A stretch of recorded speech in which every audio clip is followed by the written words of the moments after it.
Welcome to Catalytic Leadership, the podcast designed to help leaders intentionally grow and thrive. Here is your host, author, and leadership and executive coach, Dr. William Attaway.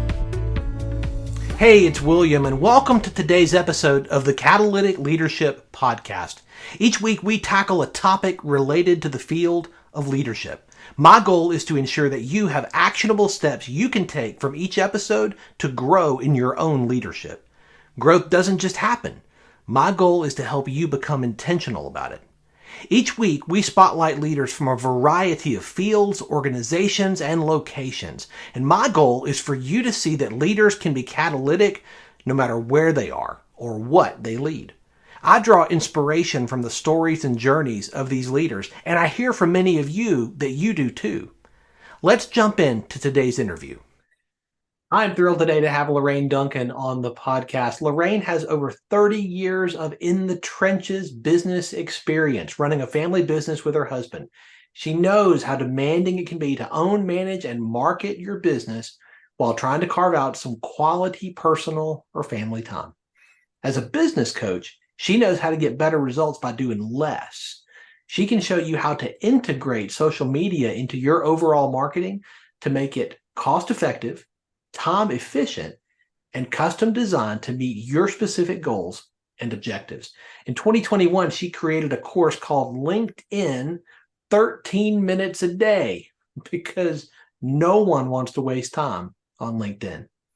She has 4 incredible children, has been married to her wonderful husband for 41 years, and she's a grandma, and a pretty amazing one from what I hear. I'm so thrilled you are here. Lorraine, thanks for being on the show today. Yeah, thank you for having me. I would love for you to share some of your story with our listeners, Lorraine, particularly around your journey and your development as a leader. How did you get started?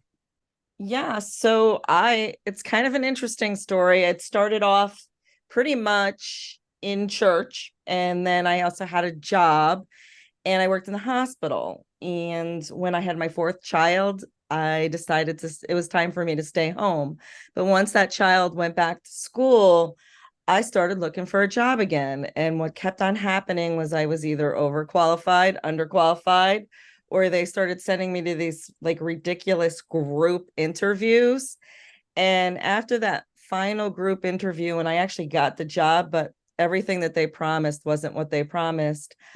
Just was going to start back from the drawing board. And I was actually at a wedding with sitting at a table with a bunch of people that I didn't know. And they were actually complaining about their businesses.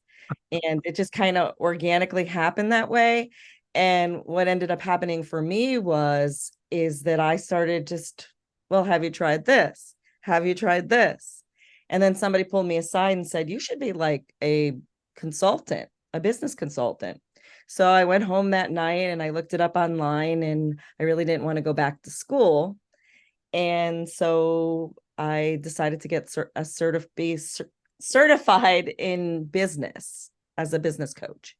And that morphed into my digital marketing agency, which I have today, called BizGone Social, because I realized that I could grow my business coaching with social media marketing. So that's really basically my story, and I'm still doing it. I love it. So you've had to develop some leadership skills as a part of this process, because now it's not just you, right? You're leading other people, whether that be clients or people that you've hired to help fulfill what the clients need. How would you define leadership based on your journey? It's a simple thing. And I relate this back when I was the director of women's ministries at my church. If you look back behind you and people are following you, then you're leading well. If people are bickering or going behind your back or doing crazy things, not listening at all, then you're not leading. So that's like one thing. And then the other thing is just, I kind of lead through like positive encouragement too. So it's like, people want to, I'm not one of these, like, I'm the queen of the mountain here. And, but really it's about just leading well and being a part of a team. I love Mhm. team leadership. It's something, and it's really about serving. Yeah. So I take it from a place of serving and not really from a place of that I'm a dictator. Mm, that sounds healthy. I think that's so Very healthy. much better than the authoritative dictatorial style of leadership that too many of us have seen. Absolutely. And I've seen it in school. I've seen it, you see it all over when somebody they don't even know how to lead a team well because they're so busy putting forth their agenda that they're never busy listening to other people. And I think that's key is Mm, listening. You really have to listen to people to be a good leader. so good. You work a lot with social media now with your digital marketing agency, BizCon Social. Social media feels like a giant drain to a lot of business owners. They just look at it and they're like, okay, Facebook, Twitter, LinkedIn, Threads, Instagram, TikTok. I mean, we could just keep going, right? Like, why do you think it's important that business owners be on these platforms? Well, because what I like about it is it's a general awareness, meaning that if you sit in your office all day and you do your work and client fulfillment and everything, you're really not getting out there. Then maybe you go to one Mm, or two networking groups, which is great. I really highly recommend networking in person, but on social media you could educate and you could put your stuff out there, like, some personal stuff, you could put some business stuff, you could put some behind the scenes, and people get to know you on a whole other level. And mm, I think it's really important. If you're not on social media today, you're really missing out on a big great thing that's like it's like the giant networking pond. mm. Is there one that you like best that you recommend more than the others? Yeah, well, if you're B2B, I really, really love LinkedIn. It's kind of my sweet spot. The average income is about 75,000 or more. You've got a lot of corporate people. You got people who are coming out of Mm, corporate, looking for maybe to start their own businesses. And so it's just a really great place to network. And that's why I created my course, because people were just spending too much time on LinkedIn, but doing all the wrong things. mm. So what is one of the right things? Is there a strategy that you would say, hey, this is one that is just proven that you need to step toward? Yeah, well, you have to use the platform. A lot of people, what they do is they go in and they fill their profile up and they don't even engage and talk to other people. So it's like kind of like going to a live networking group and just sitting in the corner with your arms crossed like this and not talking to anybody. So Good. the biggest thing that you have to do on LinkedIn is participate and go out fully, or why bother wasting your time on LinkedIn? And that's my whole criteria of what you should be doing on LinkedIn. You should be out there, you should be visible, you should be engaging with other people. I think it's really important. It's networking, it's power networking. It's the best place Mhm. to be right now. It's building relationships, Yeah, right? absolutely, 100%. And that's where LinkedIn kind of goes wrong, because you got people who connect with you, and then after they connect with you, as soon as they connect with you, they Yeah. send you 3 paragraphs of something that I don't want to read. Yeah. And it's like, instead of like, they're going right from, I like to, as a dating relationship, they're going right from, that first date to trying to go all the way to, let's get married. And I'm Mhm. not ready to get married yet. It's like, Yeah. that's really hard. And when somebody does that to me, it just really makes me feel, it doesn't make anybody feel good. It's just like it's spam after spam after spam. You have to connect with somebody, you have to write a message when you connect, but it doesn't have to be like, buy my Papil's pocket Plitzer or whatever you're selling. That's great. There's been a lot of discussion over the last year around AI and tools like ChatGPT, and how this is going to change digital marketing. This is going to change the space. It's going to revolutionize. It's going to put people out of work. No more copywriters, et cetera, et cetera. Do you have any opinions around this whole ChatGPT and AI phenomenon? Yeah, I do. I've been dabbling in it. I do use it.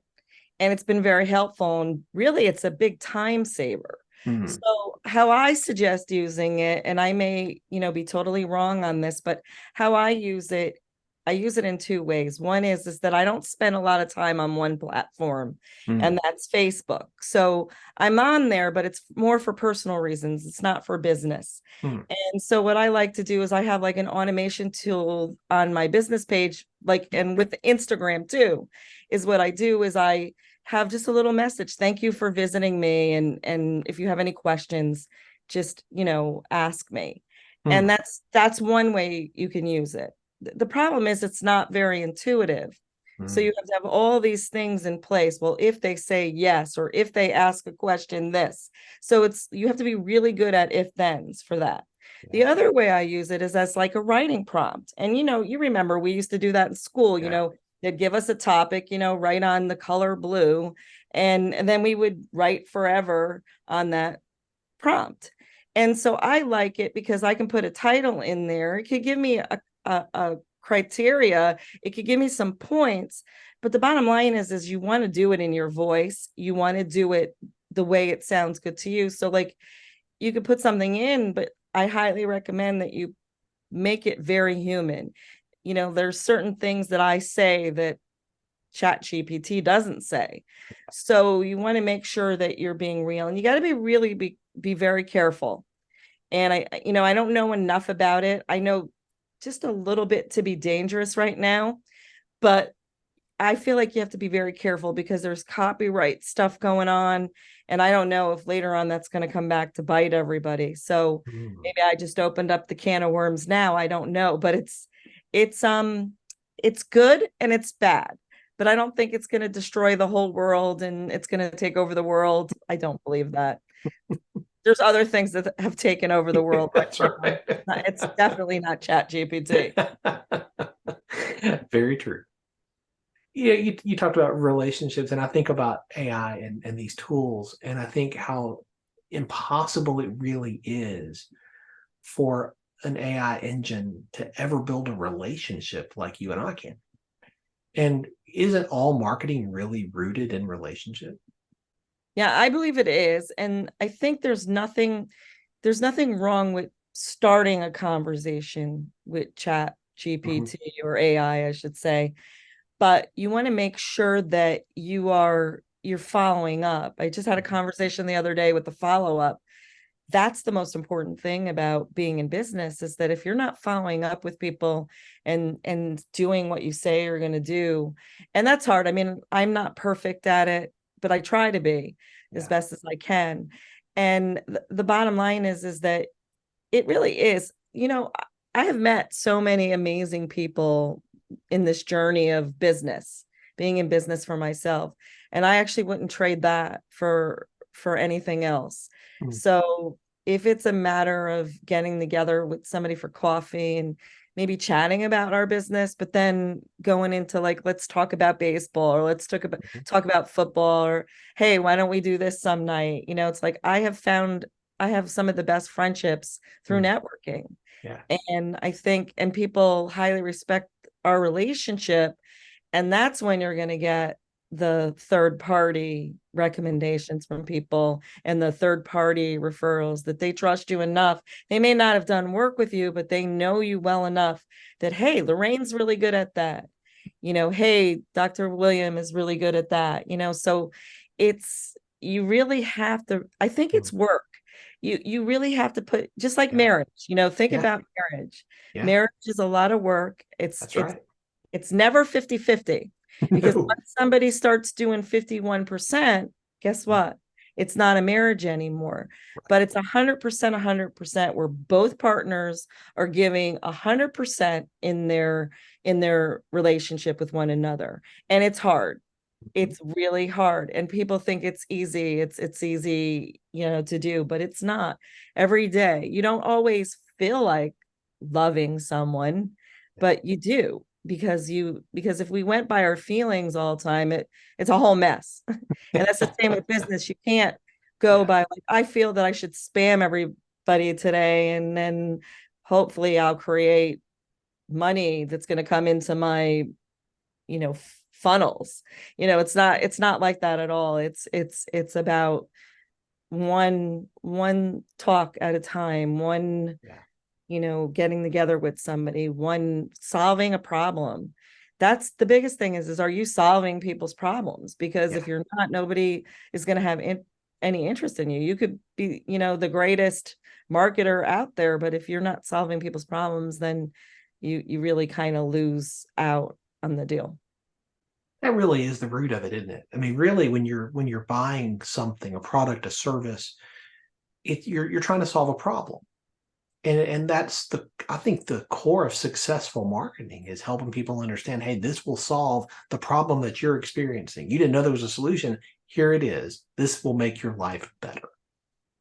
Yeah. And I love when something makes my life better. That's why I love, that's why I like ChatGPT. That's why I love the different software platforms that I have and that I use to make my life better as a business owner. And I think that everybody wants that one solution.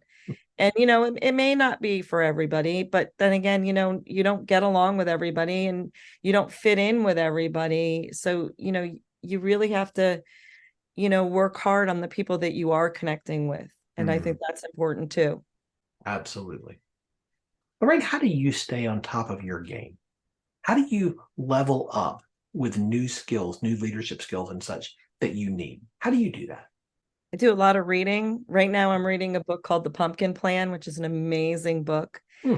And the other thing that I do is I try to hang out with people that are better than I am. Mm. And that's how I grow, number one. And number two, I with social media, yes, I am a guru. Yes, I know a lot, but there's always somebody that knows more than you do, and you can learn from them. And here's the biggest thing: how do you stay up? Is you just got to be teachable. Yeah. Maybe you've been doing something in your business that's not working anymore. Well, it's time to get rid of it.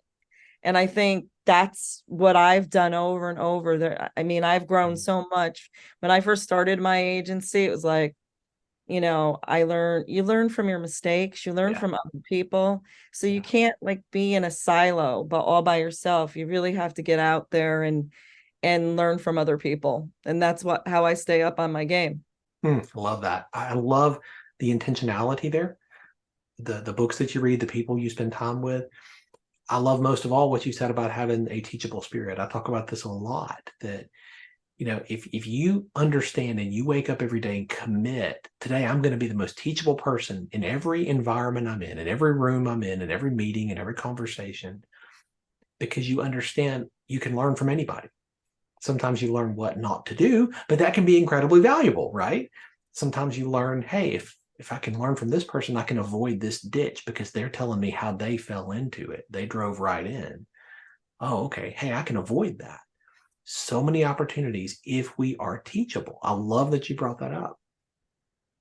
Yeah. And I think it's really important that, there's a lot of people out there that, are following certain people and everything. And it's important to just have a variety of people that you're following and you're learning from, because sometimes it's just getting a different perspective. And I think getting to see that is like really, really important.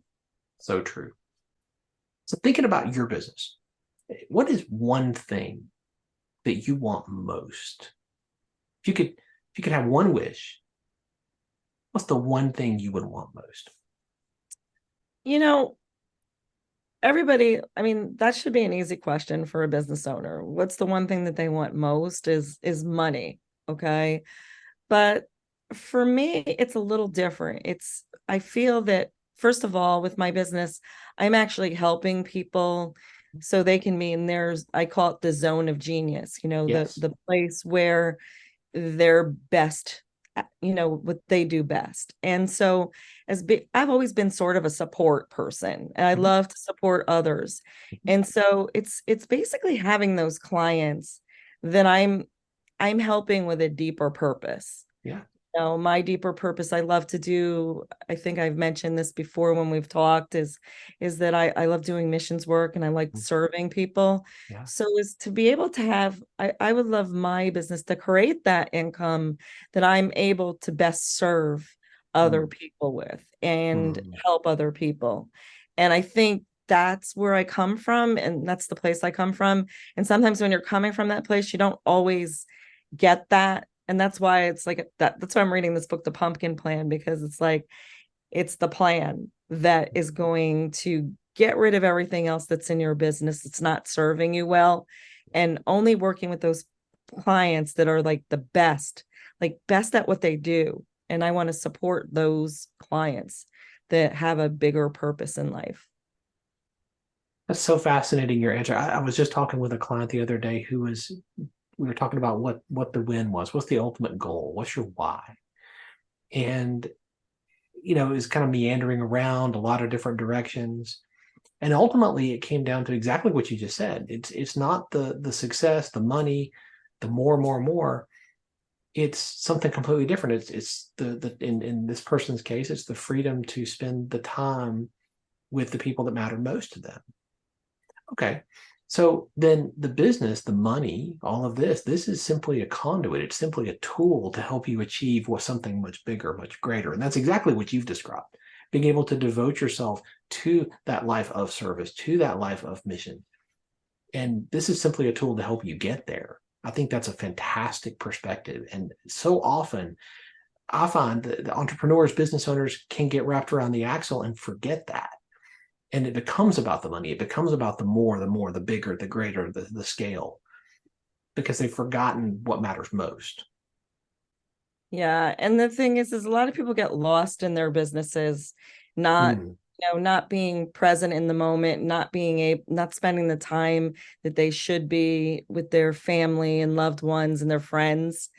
And if you're doing that, I mean, my biggest advice out there is if you're doing that, stop it now. Because I once heard, and this is kind of an interesting thing. I don't even know if I heard it when you were talking, when I was talking to you the last time, but the one thing that is true is like when you're at somebody's funeral and they're doing, somebody's doing the eulogy, you'll never hear them say about that person that they said that they wish they spent more time at the office. Yeah.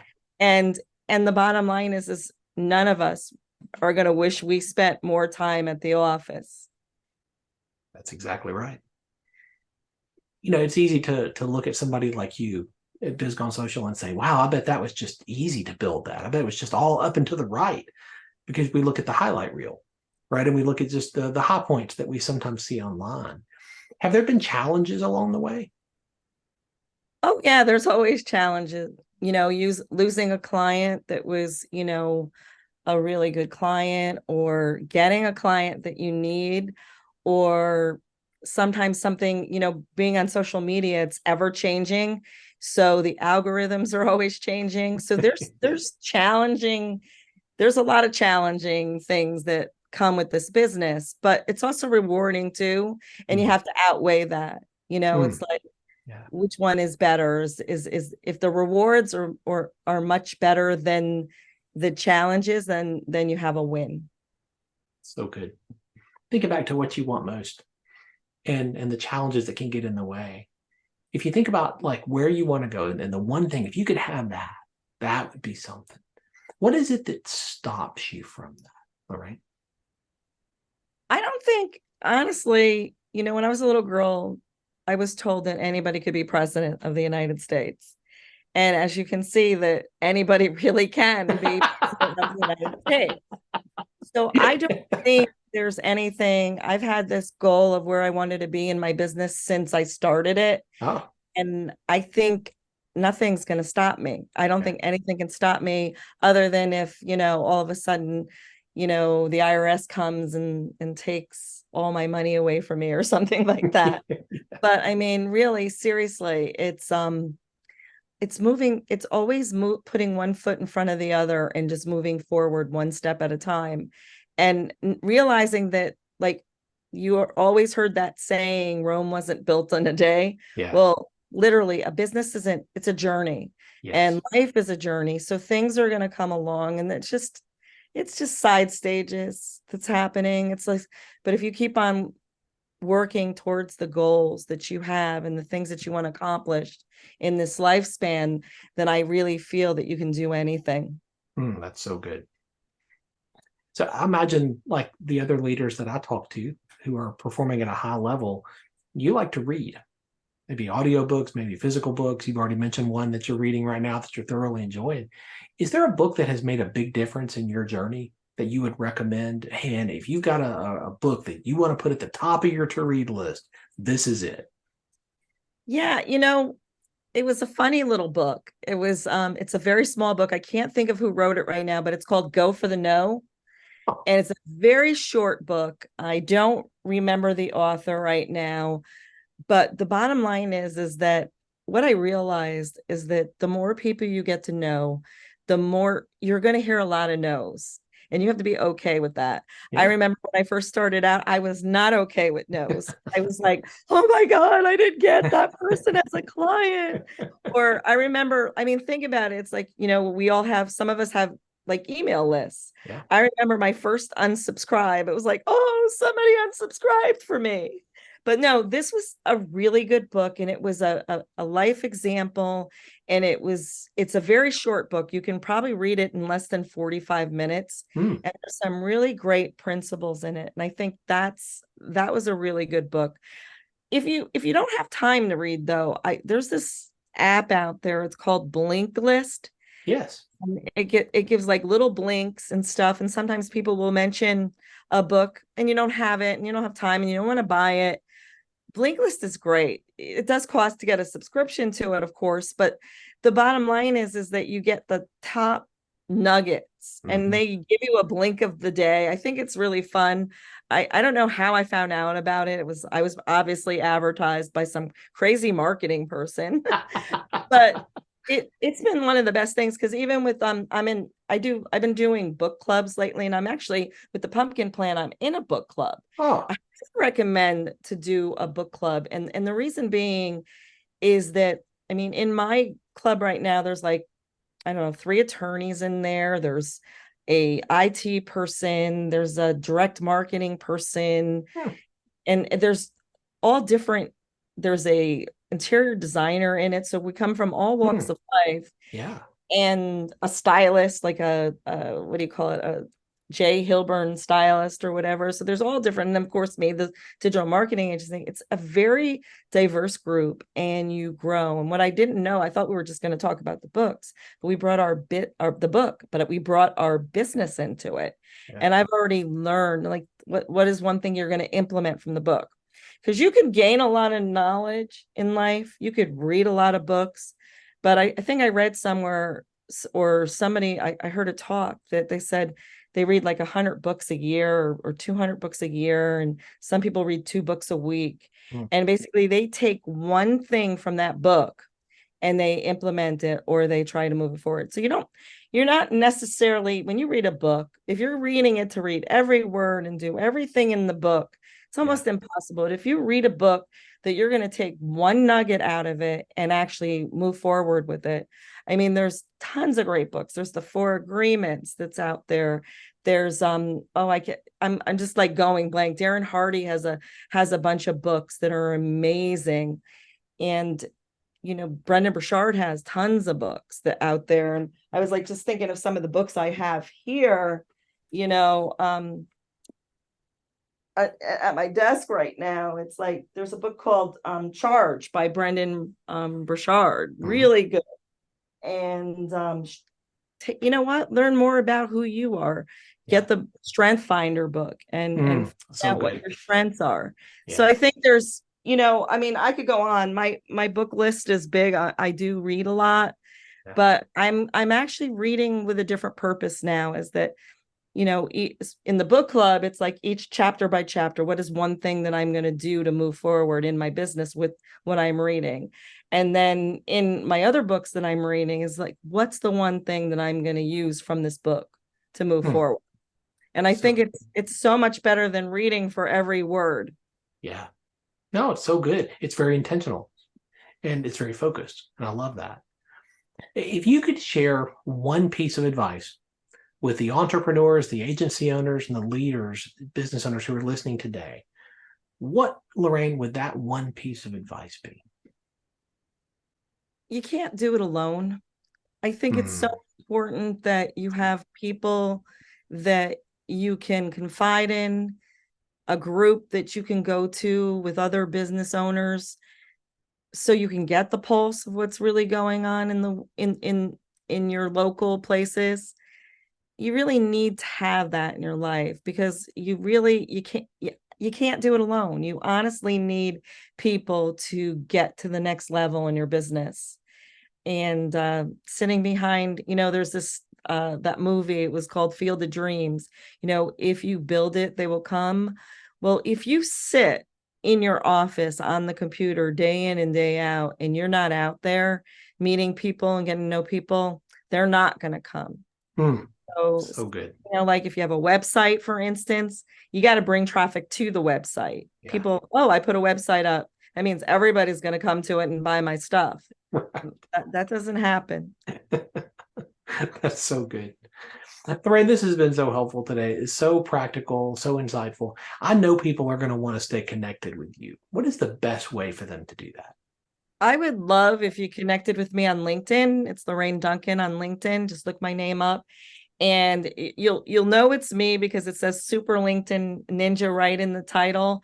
And just say that you want to connect with me because you heard me on this podcast, and share this podcast.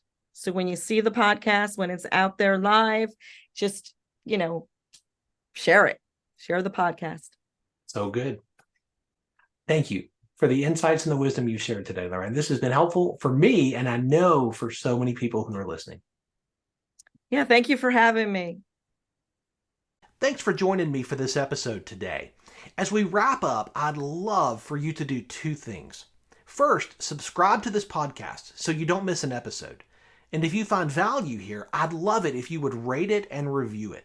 That really does make a difference in helping other people to discover this podcast. Second, if you don't have a copy of my newest book, Catalytic Leadership, I'd love to put a copy in your hands. If you go to catalyticleadershipbook.com, you can get a copy for free. Just pay the shipping so I can get it to you, and we'll get one right out. My goal is to put this into the hands of as many leaders as possible. This book captures principles that I've learned in 20 plus years of coaching leaders in the entrepreneurial space, in business, government, nonprofits, education, and the local church. You can also connect with me on LinkedIn to keep up with what I'm currently learning and thinking about. And if you're ready to take a next step with a coach to help you intentionally grow and thrive as a leader, I'd be honored to help you. Just go to catalyticleadership.net to book a call with me. Stay tuned for our next episode next week. Until then, as always, leaders, choose to be catalytic. Thanks for listening to Catalytic Leadership with Dr. William Attaway. Be sure to subscribe wherever you listen to podcasts so you don't miss the next episode. Want more? Go to catalyticleadership.net.